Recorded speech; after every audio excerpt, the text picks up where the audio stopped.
You'll notice there's blank spaces under each of the questions because that's where you'll be able to write, and I'll give you instructions on how to do that as we move forward.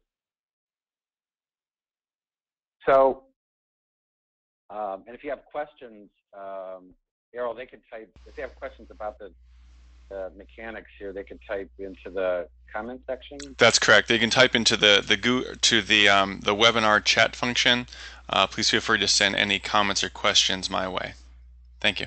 Yeah. So don't put your questions about how to work the technology or the Google Doc in the doc itself, into the page itself.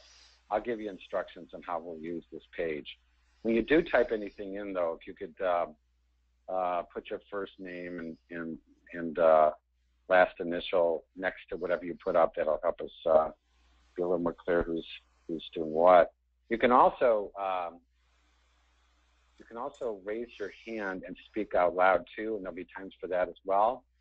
And Errol will at his control panel in Washington. That sounds good. At his control panel in Washington, D.C., right near the president, he will be controlling those hand raisings and people talking. So, at any rate, so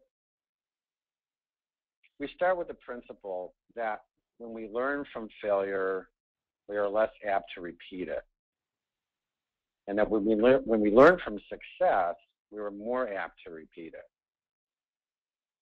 And there's a corollary principle here which goes like this, that experience actually by itself teaches nothing. It's only reflected experience that teaches. And so